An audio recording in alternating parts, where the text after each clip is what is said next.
에베소서 2장 1절부터 3절입니다.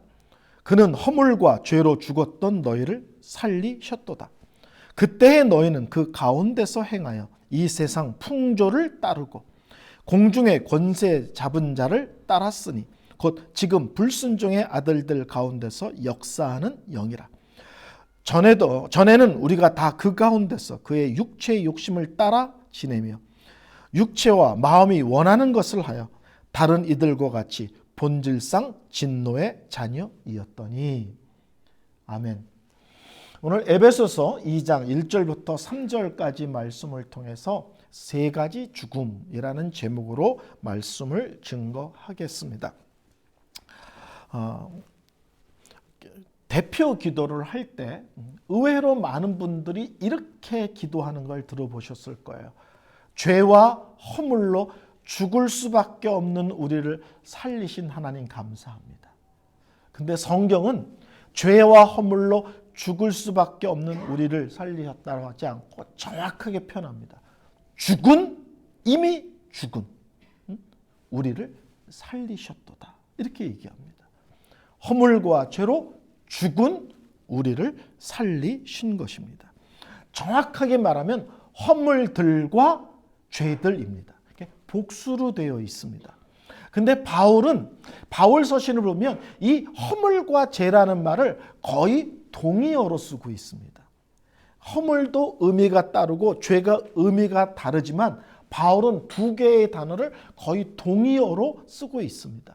그래서 바울은 허물들과 죄들로 죽었다 할 때 이 똑같은 의미의 단어를 반복해 씀으로써 우리가 모든 죄 가운데 하나님을 향하여 죽은 자라고 선언을 하고 있는 것입니다. 오늘은 죽음에 대한 얘기를 좀 하려고 합니다. 성경은 죽음을 얘기할 때 세 가지로 구분하여 설명합니다. 누누이 말씀드리지만 죽음이 세 종류 죽음이 있는데 성경에서 그게 어떤 죽음인지 어떻게 합니까? 앞뒤 본문을 읽어보면 그것이 어떤 죽음인지 금방 분별이 됩니다. 항상 단어는 문맥을 통해서 확인이 되는 것입니다. 첫 번째 성경에서 말하는 죽음은 어떤 죽음이 있냐면 육체적 죽음입니다. 흔히 우리가 죽는다라고 말할 때 그 죽음입니다. 의사 선생님들이 1923년 7월 2일 아모개시 08CC로 운명하셨습니다. 이렇게 의사들이 딱 죽음을 또 선언하지 않습니까? 병원 같은 데 가면 흔히 말하는 그 죽음, 육체적 죽음입니다. 우리는 죽음이 이렇게 멀게 느껴지고 평상시에는 그 죽음이 나와 관계없다라고 생각하며 살아갑니다. 근데 가까이 있는, 특히 사랑하는 가족이 죽음을 겪게 될 때 우리는 그 죽음이 남의 이야기가 아니라, 먼 이야기가 아니라 실제로는 우리 얘기고 더 나아가서 내 이야기라는 것을 확인하게 됩니다. 그래서 우리는 장례식장에 가면 그 어떤 돌아가신 분에 대한 그 추모도 있지만 실제로는 그 자리를 통해서 내 삶에 대한 진지함을 갖게 되고 심각하게 한 번쯤 나를 돌아보는 시간을 갖고는 합니다. 여러분들은 죽음에 대해서 얼마나 좀 예민하게 그걸 느끼며 살으셨는지 모르겠어요. 저는 놀랍게도 7살 때부터 죽음에 대한 예민함, 죽음에 대한 심각함을, 되게 두려움을 심각하게 가지고 살아왔습니다. 7살짜리가 영적으로 탁월한 사람들에게 나타나는 증상 중에 하나죠. 저희 어머니는 점치는 것, 굿하는 것 이런 것을 좋아하시는 분이셨습니다. 7살 때 저를 데리고 말죽거리에 유명한 용한 점쟁이가 있다는 집에 저를 데리고 갔습니다. 저는 지금도 그 장면이 선합니다. 점쟁이가 아랫목에 앉아있고 큰 밥상이 있고 우리 어머니가 맞은편에 앉으셨습니다. 그리고 저는 문 쪽에 가정교육이 잘 됐기 때문에 이렇게 무릎 꿇고 다소곳이 7살짜리 아기가 소란스럽지 않게 이렇게 앉아 있었습니다. 근데 그 점쟁이가 저희 어머니에게 한 얘기를 제가 지금도 그대로 기억하고 있습니다. 저 은성이라는 아이는 8살이 되기 전에 지 애비를 잡아먹고 10살이 되기 전에 지 애미를 잡아먹어서 천에 고아가 될 거다. 빨리 돌아가서 당신 부부가 죽기 전에 제가 비참해지지 않도록 후견인을 세우고 대책을 빨리 세워놔야 된다. 이런 얘기를 하는 거예요. 근데 7살짜리 아이가 그 뒤에 앉아 있는데 점쟁이가 그 얘기를 너무 직설적으로 하는 거예요. 그 점쟁이가 용한 점쟁이인지는 모르겠지만 그 점쟁이가 하나 모르고 놓친 것이 있었습니다. 그것이 뭐냐면 저 뒤에 앉아있는 7살짜리 아이가 천재라는 사실을 인식 못한 거예요. 저는 그때부터 죽음의 두려움에 휩싸였습니다. 공교롭게도 8살 때 저희 집은 안국동 초입에 살고 있었는데 불이 나서 우리 집이 불이 나서 주위의 많은 집들을 불태우고 그 와중에 저희 아버지가 돌아가셨습니다. 그리고 저는 어머니와 함께 길거리로 내쫓겨서 전 재산 1,050원을 갖고 새로운 인생을 시작했습니다. 그때부터 저는 두려웠습니다. 10살 안에 어머니가 돌아가신대잖아요. 예? 아버지는 돌아가셨어요. 8살 때. 그때부터 저는 매일매일 오늘이 엄마와 나 사이가 마지막일지도 모른다는 두려움에 휩싸였습니다. 아침에 학교 갈 때 학교 다녀오겠습니다. 어머니께서 잘 다녀와라. 교통 조심해라. 선생님 말씀 잘 들어라. 친구들이랑 싸우지 말아라. 일상적인 얘기 하시죠. 근데 어느 때는 바빠서 학교 다녀오겠습니다. 그런데 못 들으세요. 반응을 안 하세요. 그럼 저는 학교 안 가고 끝까지 엄마 목소리가 나올 때까지 반복합니다. 왜? 이 순간이 엄마와 나가 마지막일지도 모른다는 것 때문에. 학교 갔다 와서 저는 초인종을 누를 때 그렇게 두렵습니다. 눌렀는데 엄마가 안 나오면 어떻게 하지? 눌렀는데 다른 사람이 나와서 엄마가 사고를 당했다든지 병원에 입원했다든지 위독하다는 얘기를 하면 어쩌지? 그래서 배를 누르고 안에서 인기척에 나오는 그 짧은 시간이 저한테는 말할 수 없는 두려움의 시간이었습니다. 저는 고등학교 3학년 때까지 장장 12년 동안 날마다 우리 어머니가 돌아가시고 나 혼자 이 세상에 버려지면 어떻게 하지 하는 두려움 속에 살았습니다. 근데 저희 어머니가 몇 살까지 사셨느냐? 93살까지 사셨습니다. 지금 그 점쟁이 만나면 가만 안 놔두고 싶습니다.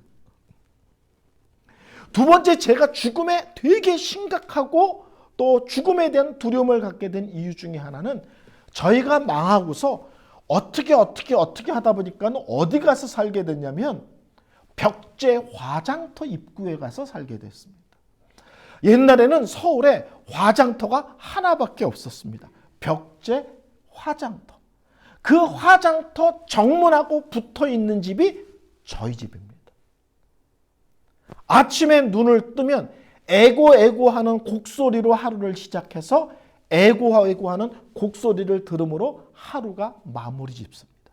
장장 15년 동안. 지난번에도 한번 말씀드렸지만 지금 그 화장터 앞을 지나가면 저희가 살던 집에 추모관, 장례식장이 지어져 있습니다. 예원 추모관. 그 예원 추모관이라는 화장터 정문과 붙어 있는 그곳이 제가 살던 저희 집터입니다. 날마다 죽은 사람들 이야기를 듣는 것이 제 일상이었습니다. 저에게는 죽음이 말할 수 없는 두려움, 날마다 저를 짓누르는 두려움이었습니다. 성경은 얘기합니다. 모든 사람은 죽는다. 첫 번째 의미가 육체적 죽음입니다. 그리고 우리 대부분은 그 죽음에 대한 두려움이 있습니다. 두 번째, 성경은 영적 죽음이라는 말을 씁니다. 영적 죽음. 첫 번째 죽음은 육체적 죽음. 두 번째 죽음은 영적 죽음입니다. 영적 죽음은 쉽게 말하면 하나님을 믿지 않는, 하나님을 알지 못하는 모든 사람들은 영적으로 죽었다라고 성경은 봅니다. 영적 죽음은 뭐냐면 하나님이 우리의 생명의 창조주시죠.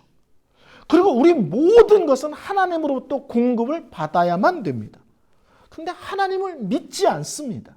하나님을 인정하지 않습니다. 그러면 하나님과 단절, 하나님과 분리된 것입니다. 이것을 영적으로 죽었다라고 얘기하고, 에베소 2장 1절에 그는 허물과 죄로 죽었던 우리를 살리셨다 할 때, 여기서 허물과 죄로 죽었다는 것이 바로 영적인 죽음을 의미합니다. 자, 여러분이 길을 걸어가시는데 너무 예쁜 꽃이 있어요. 그 꽃을 꺾어다가 화병에 꽂습니다. 그 꽃은 들에 있을 때보다 더 멋있고 우아할 수 있습니다. 왜요? 비싼 꽃병에 꽂혀 있고, 그 꽃이 꽂혀 있는 그 집안이 그 꽃과 꽃병과 너무 잘 어우러집니다. 들에 피어 있는 것보다 우리 집에 꽃병에 꽂혀 있을 때 그 꽃은 더 빛나는 것처럼 보입니다. 아직 활짝 피어져 있습니다. 꽃의 향기도 아주 진합니다. 그렇지만 그 꽃은 죽은 꽃입니다. 집 분위기에 그 꽃이 아무리 잘 맞아도, 고급스러운 꽃병에 꽂혀 있어도, 그 꽃이 여전히 아름다운 자태를 자랑하고 있어도, 그 향기가 진해도 그 꽃은 죽은 꽃입니다. 왜요? 뿌리로부터 잘려져 있기 때문에 그렇습니다. 전 초등학교 때 순서를 돌아가면서 당번이라는 거 기억하시나요? 그러면 일찍 와서 문도 열고, 그렇죠? 체육 시간에 애들 나가면 마지막 때 문 잠그고 하고, 일찍 와서 주전자에 물 갖다 놓고, 수업 끝나면 칠판 지우고 지우개 털고, 뭐 이런 거 옛날에 그걸 우리는 당번이라고 했습니다. 근데 그 당번의 역할 중에 하나는 저희 반은 꽃을 사가다가 선생님 교탁 위에 꽃을 꽂아 놓는 거예요. 가을이었는데 선생님이 토요일 날 그러시는 거예요. 다음 주 당번 누구니? 제가 접니다. 그랬더니 은성아 꽃 안 사와도 돼. 다음 주까지 꽃이 싱싱하겠다. 월요일날 와서 물만 갈아줘? 그러는 거예요. 제가 월요일날 일찍 가서 그 국화꽃이 있는 꽃병을 들고 그 수도가에 가서 꽃을 이렇게 들고 이렇게 들어 올렸습니다. 이렇게.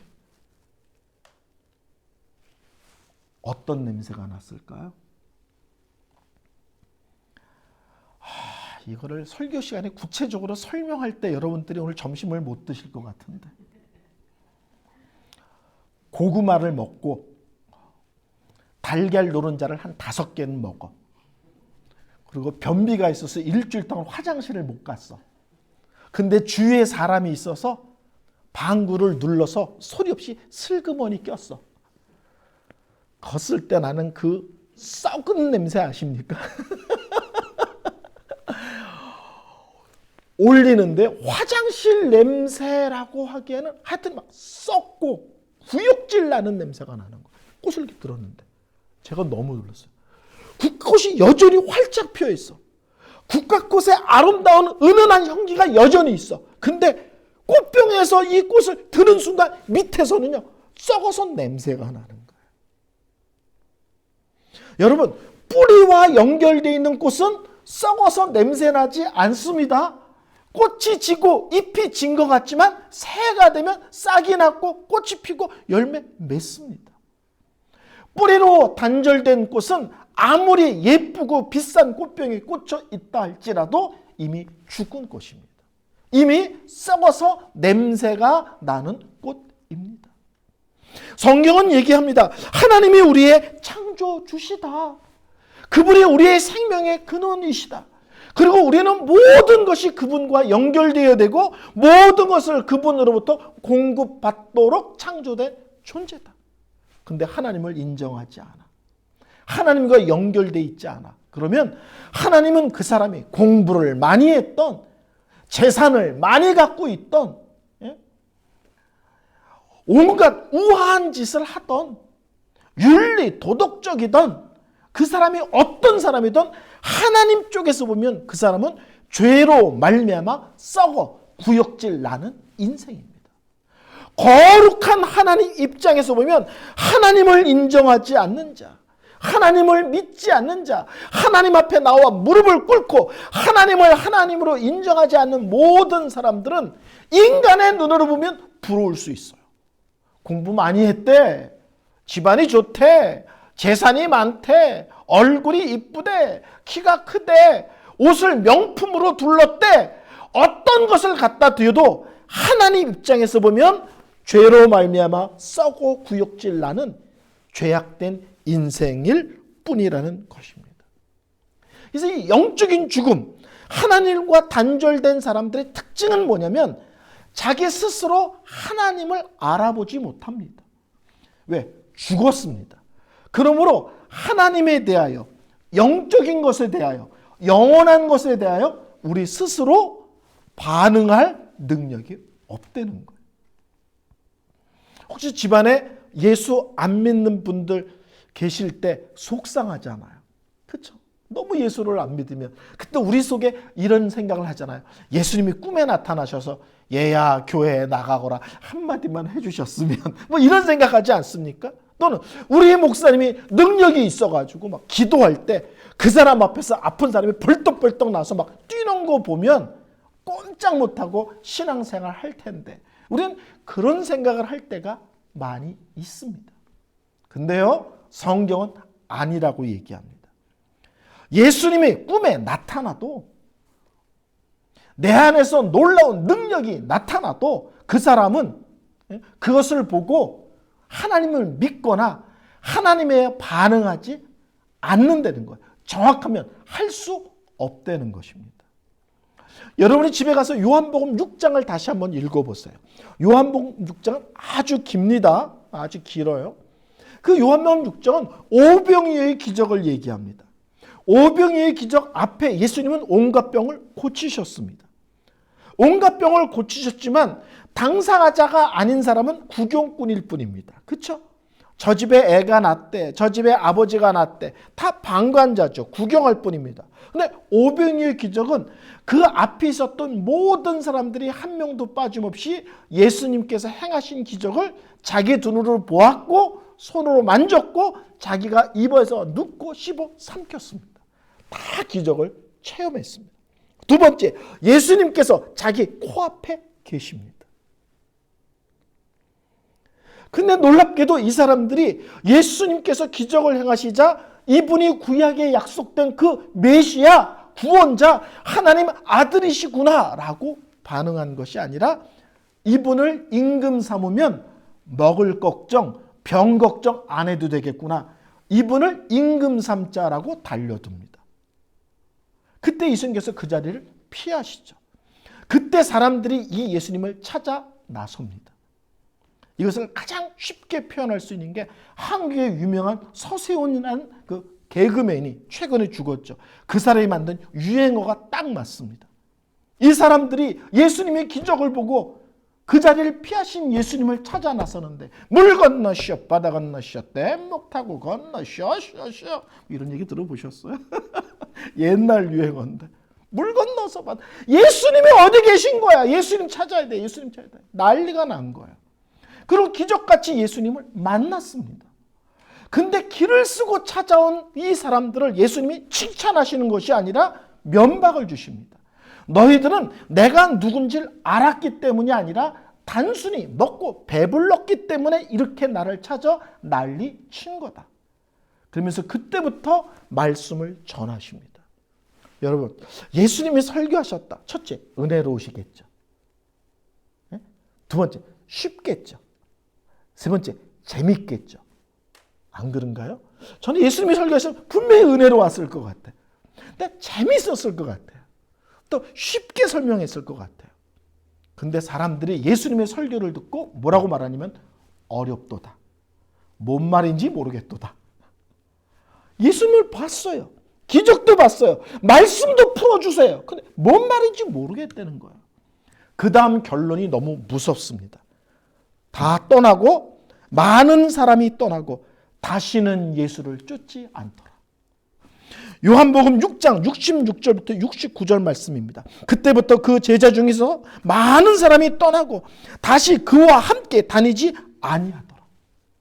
예수님을 봤는데, 기적을 봤는데, 말씀을 들었는데 많은 사람이 떠났을 뿐만 아니라 다시는 예수 쫓아다니지 않았다는 거예요. 성령께서 찾아오셔서 내 마음을 열지 않으시면, 성령께서 찾아오셔서 나에게 믿음을 주시지 않으면 내 앞에 예수님이 계셔도 이분이 누군지를 알아먹지를 못합니다. 그분이 아무리 쉽고 은혜롭게 말씀을 증거하셔도 그 말이 무엇인지를 깨달을 수가 없습니다. 그때 예수님께서 제자들을 향하여 말씀합니다. 너희도 가려느냐? 그때 베드로가, 가만히 있으면 또 베드로가 아니잖아요. 베드로가 나서서 대답합니다. 선생님, 병 고치는 것도 여기 있고 먹고 배부른 것도 여기 있는데 우리가 딴 데를 왜 갑니까? 우리가 바보입니까? 이렇게 대답해야 될 텐데 베드로가 뭐라고 대답했냐면, 주여, 영생의 말씀이 주께 있사오니 우리가 너에게로 가오리까. 지금 하시는 말씀이 영생의 말씀, 생명의 말씀, 진리의 말씀, 우리를 살리는 말씀인데 우리가 딴 데를 왜 갑니까?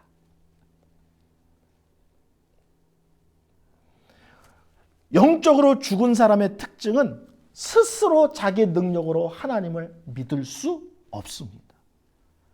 설교하지만 또는 성경을 읽지만 자기 실력으로 그 말씀을 이해하거나 깨달을 수 없습니다.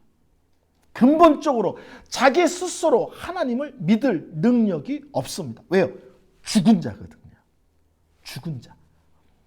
성령께서 우리에게 찾아와 우리를 살리시지 않으시면 우리는 하나님을 향하여, 영적인 것을 향하여, 영원한 것을 향하여 눈꼽만큼도 반응할 수 없는 자입니다.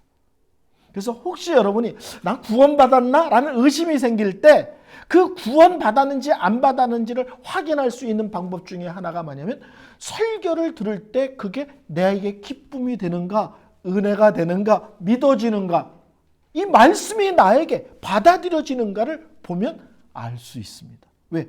말씀에 대한 반응이 있고 은혜가 있고 기쁨이 있고 그 말씀을 통해 변화가 있다면 성령께서 내 안에서 영적인 역사를 했기 때문에 그렇습니다. 허물과 죄로 우리는 영적으로 죽었습니다. 예수께서 우리를 위해 십자가 달려 돌아가셨고 성령께서 그 예수님이 나의 구원자심을 믿어지게 하심으로 우리가 영적으로 살은 것입니다. 자, 첫 번째 육체적 죽음, 두 번째 영적 죽음, 세 번째는 영원한 죽음입니다. 영원한 죽음. 영원한 죽음은 다른 말로 하면 지옥을 의미합니다. 지옥을 영원한 죽음이라고 표현하는 게 조금 독특하죠. 영생이 무엇냐? 이렇게 질문하면 의외로 많은 사람들이 영원히 사는 겁니다. 이렇게 대답을 합니다. 그러면 저는 아무리 점수를 후하게 줘도 60점 이상은 못 주겠어요. 영생이 뭐냐? 영원히 사는 겁니다. 맞는 것 같은데 개운하지는 않습니다. 왜냐하면 지옥에 가도 영원히 살거든요. 천국에 가도 영원히 살고 지옥에 가도 영원히 사는 거예요. 영생의 핵심은 영원히 사는 게 우선이 아니라 하나님과 함께가 우선되는 거예요. 하나님과 함께 영원히 살면 천국이고 하나님 없이 영원히 살면 지옥인 것입니다. 이 땅에서 영적인 죽음을 겪고 있죠. 많은 사람들이 하나님을 믿지 않고 사니까. 근데 이 땅에서 하나님을 믿지 않고 영적인 죽음의 상태에 있는 사람들은 끊임없이 하나님을 믿을 수 있는 기회가 주어집니다. 더 구체적으로 얘기하면 죽기 일보 직전까지도 주어집니다. 제가 세계의료병원의 연목으로 있을 때요. 별 빌딩이 둘이 있는데 하나는 병원 건물이고 하나는 행정 건물입니다. 저는 행정 건물에 7층에 제 방이 있었거든요. 근데 갑자기 젊은 청년이 제 방으로 뛰어왔습니다. 허겁지겁. 자기는 지금 돌아가시려고 하는 분의 조카인데 지금 집안 어른이 돌아가시려고 그런다. 의사 말로는 오늘 밤을 넘기기 어렵다 그런다. 목사님 급하게 와서 복음을 전해주세요. 얼마 남지 않았습니다.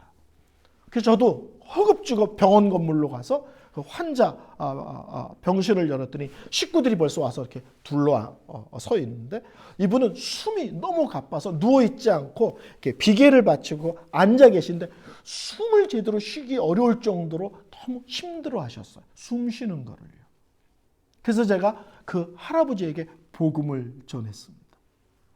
그리고 끝에 이 예수님을 믿으시겠습니까? 이 예수님을 당신의 구원자로 받아들이시겠습니까? 이렇게 물었더니 이 할아버지가 숨도 못 쉬시는 분이 이러시는 거예요. 내가 제사를 지내야 되기 때문에 믿을 수가 없습니다. 집안 제사를 책임지기 때문에 믿을 수가 없대. 그래서 제가 단호하게 얘기했어요. 할아버지 인생의 제사는 다시는 없습니다. 이미 제사는 끝났습니다. 제사를 내려놓으시고 그런 얘기하지 마시고 지금 내가 예수님에 대한 얘기를 했는데 이 예수님을 받아들이겠습니까? 이분이 또 그러는 거예요. 내가 제사를 책임진 사람이라 예수를 믿을 수 없대요. 제가 단호하게 얘기했습니다. 의사 선생님이 오늘 안에 할아버지 돌아가신다고 이미 말씀하셨습니다. 할아버지는 오늘밖에 못 사십니다. 몇 시간 안 남았습니다. 제사는 영원히 없습니다. 이 예수를 믿으시겠습니까? 죽을 시간이 몇 시간 안 남았다는데 이 할아버지가요, 끝까지 제사 때문에 예수를 믿지 못하겠다고 거부하더라. 죽음을 코앞에 두고도 우리 하나님은 믿을 수 있는 기회를 주십니다. 숨 넘어가기 일보 직전에라도 예수를 믿을 수 있는 기회를 주십니다. 근데 이 땅에서 끝까지 예수를 믿지 않고 영적인 죽음 가운데 죽으면 그 사람은 영원한 죽음으로 들어가는 거예요. 쉽게 말하면 지옥으로 들어갑니다. 지옥에 들어가는 것을 영원한 죽음이라고 말하는 것은 지옥은 다시는 하나님께 돌아올 수 있는 기회가 영원히 박탈된 곳이기 때문에 그렇습니다. 지옥은 하나님과 영원히 단절된 상태에서 영원히 사는 곳입니다. 하나님은 사랑의 하나님, 은혜의 하나님, 긍휼의 하나님, 자비의 하나님이십니다. 그러나 끝까지 예수를 믿지 않고 지옥에 던져지면 다시는 사랑과 은혜와 긍휼과 자비가 풍성하신 하나님이 지옥불에 던져진 사람에게는 더 이상 은혜의, 긍휼의, 자비의 역사를 다 거두어 들이십니다. 여러분, 지옥이요, 100만 년을 살지만 다시 하나님께 돌아갈 기회가 있다. 그럼 지옥은요, 소망이 있는 곳입니다. 그렇죠? 100만 년 동안 지옥에 있지만 그때 다시 한번 기회를 주신다. 그러면 지옥은 소망이 있는 곳이에요.